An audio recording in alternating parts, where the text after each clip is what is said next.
How you feeling? I'm good, man. I'm tired. Feel like traveling the world the last couple of weeks, man. I mean, you've been in Nashville. You're now back here. You're soon going for Jake Paul versus Nate Diaz as well. Yeah, Dallas, and by the time this comes out, is this coming out today? Maybe not today. Maybe Tomorrow? maybe tomorrow. Yeah. Gonna be in New Mexico for Bryce Hall's bare knuckle fight. Right after that, and then Florida for Most Valuable Promotions too. I mean, let's talk about Nashville very quickly because obviously, you've been at Misfits. I saw especially all the Fred Talks fighting videos that have come out, and obviously with you you lost your bet to Bryce Hall, wasn't it? Yeah, had to pay up, man. Had to pay Bryce up. Listen, I would have picked Nick. You supported B-Dave, didn't you, for that fight? So B-Dave let me know about 2 months ahead of time he was going to be rocking Tennessee gear. Yeah. So I had to kind of survive with my guy, man. He brought out the Tennessee Volunteer Orange. What could I do? Yeah. How did you make of the overall event as a whole? Because obviously, you had Dean and Wally versus APAP and Yuddy Gangs TV. You had the main event of the four-way eliminator tag. Like, how did you see it overall? I mean, listen, they got put in a tough spot because they had so many pullouts. So that was tough. As far as the event overall, it was obviously one of their not greatest performing, right? It just is what it is when you have so many people pull out, and they basically made the Survivor tag because the other main event pulled out. So not the greatest. I would say it's probably the if you want to talk about performance, probably the worst they've put on, but it wasn't their fault really. It's like it's the fight game. You're gonna have some stinkers sometimes, but I thought for what they had on the card, I really liked the tag team match. The Survivor tag, I think maybe it has a place, but definitely not in the main event. And yeah. And of course, let's talk about Astrid Wett versus Alexia Grace. Yeah. Obviously, you've been seeing all action for the past week. Yeah. Commentating, being security, flexing them guns. Jesus, I've been everywhere with this thing, man. Listen, they both genuinely don't like each other, at least from what I'm seeing, and it's a hard thing to put on your own promotion, right? For sure. Astrid and for Alexia taking that chance too, right? It's just a tough thing to do. The costs, people have no idea. So all I can say is I respect the hell out of Astrid for doing it. You haven't seen something like this since like 2019 era YouTube boxing. So she's stepping outside of the box and doing it her own way. What's the wildest thing that you've seen since doing this for the past week? Because there's been a lot of wild stuff that's been happening. Probably the fish. The fish was pretty crazy. Like, I didn't see it coming. Neither did I. That's why it hit me in the fucking face. Yeah, I mean, I've seen fighters push and shove, and even the prime thing Astrid was doing. I've seen that, but the actual fish throw was pretty insane to me. Yeah, that was wild. I mean, obviously, of course, like it's going down tomorrow for Astrid Wett versus Alexia Grace in the Bronx gym. You've been in there at the open workout. Like, what can we expect as far as like the whole setup and for your side of things? Like, you've seen influencer boxing from the very beginning. Yeah. So how would you see like this sort of play out? I mean, as far as the setup, it's going to be looking nice. Production has been A1 with the team over here, man. They've been killing it. The guys have been just absolutely killing it, man. A 2 or 3 man team making this look like we're on DAZN, you know. Yeah. But as far as the actual fight goes, I mean, listen, Alexia is going to have an uphill battle here, and no experience. 4 months of training usually is not enough to go in there with someone that's had about 1.5 years to 2 years and a couple of fights. Yeah. So, I'm not going to make a prediction just because I am doing I think I'm the one-man commentary team here, but I will say it's going to be a tough fight for Alexia. And you're definitely a busy guy, like you said. You got the bare knuckle fight with Bryce Hall. Then you got Jake Paul versus Nate Diaz. I mean, the future is bright for you because, you've been doing this for a long time as far as covering influencer boxing. Now you're further elevating as a commentator. Like, where do you want to go as far as this? Because you've got so many options at this point. Yeah, man, I just want to do cool shit. That's kind of been my whole mantra the whole time. I just want to do cool stuff. I don't want to be tied down to one thing or one promotion or any of that. I just want to do everything, So whether it's boxing, MMA, some other sports we're going to be covering over on the breakdown, I just want to do cool shit. Yeah. And that's what hopefully this next year is for me. And just announced, KSI and Logan Paul, the poster that's just been released. Yeah. So it's going down, but there's no mention of Tommy Fury, which is a bit, what's going on here? Like, so how are we looking at it? I mean, listen, there's a couple of things that could have been on the mind of the Misfits people. I was just thinking about this when I was sitting down over there. What's a bigger announcement? Is it KSI Tommy Fury or KSI Logan on the same card? you know? Okay. And also, maybe that fight isn't signed yet. You know, I know that there's potentially the Furies making things super difficult is always an option with them. You know, they have the nuclear option to just say no and just not do it. Yeah. Which is something you don't hope. Obviously, you want that fight to go on.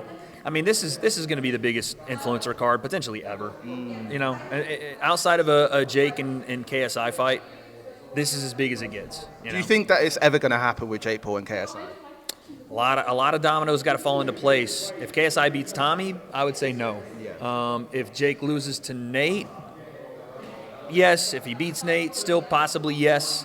But it's just really going to have to determine. Someone's going to have to make a compromise. Yeah. You know, I don't know who that's going to be.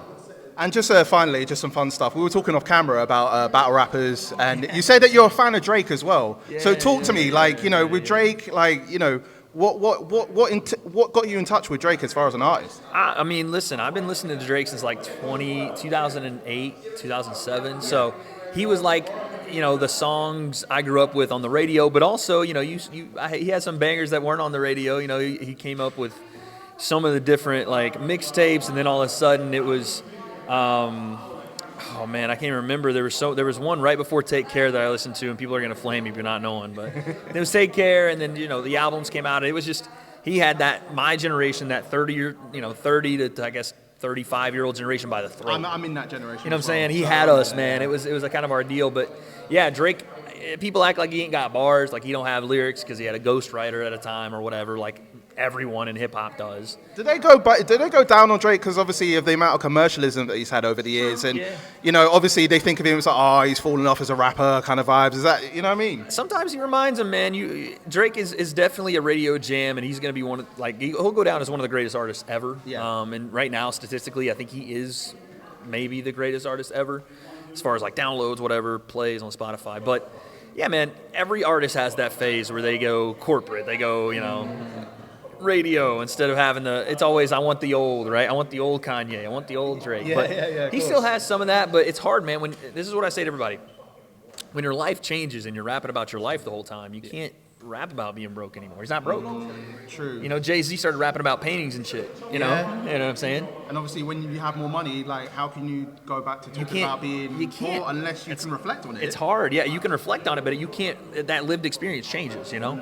So for Drake, I think that's the position he's in. He's like trying to remain at the top of a game that is, especially hip hop, is based on, well, nowadays based on more beats and, you know, drum rhythm and things like obviously that. Because of TikTok, like there's, you know, we see 30 seconds of stuff, but then we have to reflect on the whole song as a whole, as opposed to just our attention span being 30 seconds. Well, hip hop was at its like most pure point, spoken word over a beat, right? And this is like why guys like Kanye and Common and Talib Kweli had the game on lock for a little bit, you know. Even guys like KRS and Big Daddy Kane, like everybody was a good lyricist. Yeah.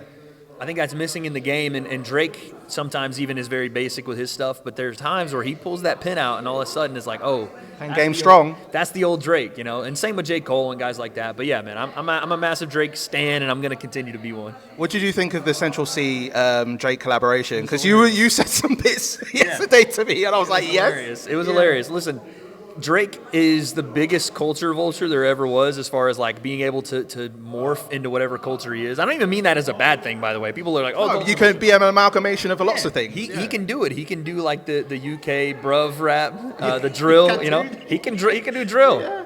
And then all of a sudden he'll go Jamaican. He's like combination. Even though I look at it, I think like, there's a little bit of a cringe. I mean, he's Canadian. Not any way connected to Jamaica. But then he can go like, you know, gangster Drake, where he's pulling out, you know, Glocks and shit, which is never happening. Drake's can do some shit like that. You never know. No, we know you're not doing that. You know. But then he goes to the R&B side and he's singing on full. So it's like you said, it's an amalgamation. He's able to do everything, which makes him very versatile. I think people use that as a weakness, like, oh, Drake, you're not hood, you ain't Jamaican, you ain't. He can do it all, man. And that's a chameleon in this game is why he's able to be so popular worldwide. So. Top 5 Mount Rushmore of rappers. Fuck me. If I put Drake at number 1, I'm gonna get slandered. So I don't know if I could do that. Just me personally, man. I think J. Cole is one of the most gifted rappers that's ever lived.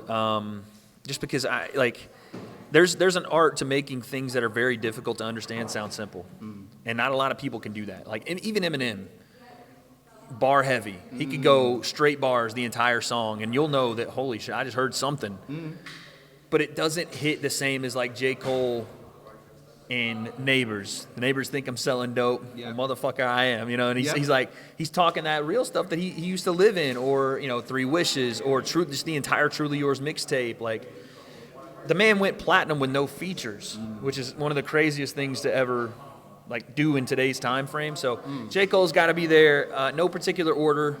Jay-Z's got to be there. Fuck, man, 50 went on a crazy run, but he was never like a. I'm such a lyrical guy that I think I have to put him there.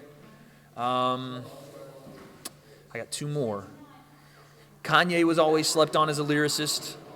I would say he's more of an artist, kind of like Drake. Yeah. You know, Drake and Kanye are more artists, so maybe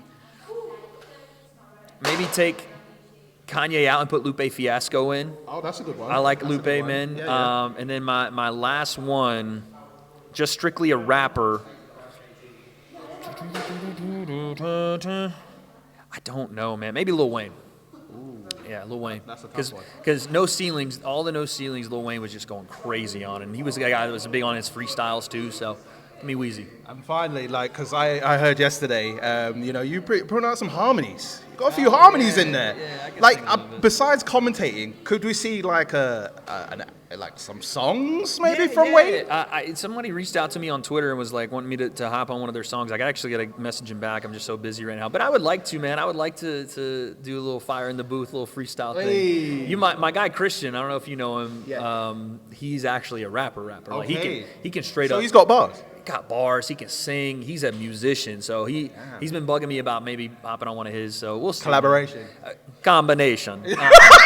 Collaboration combination. So yeah, we'll see. We'll see. If there was like a rapper that you would like to collaborate with, if it were to be that you get into the music game. Easy, Cole. Easy. So Wade and J. Cole expecting, right? Yeah, bro. The way concept J. Cole coming at you, bro. Come on. All right, well, brother, it's always a pleasure to see you. I wish you all the best for tomorrow and holding it down, like, you know, for two ladies that don't like each other. Like, you got fight night. It's going to be, like, intense, right? Yeah, it's going to be crazy, man. Tune in tomorrow. Live on YouTube, live on TikTok, and web promotions. We'll see what happens. Breakdown, as always. Wade Concept, you know what it is. J. Bills, we out here. Peace.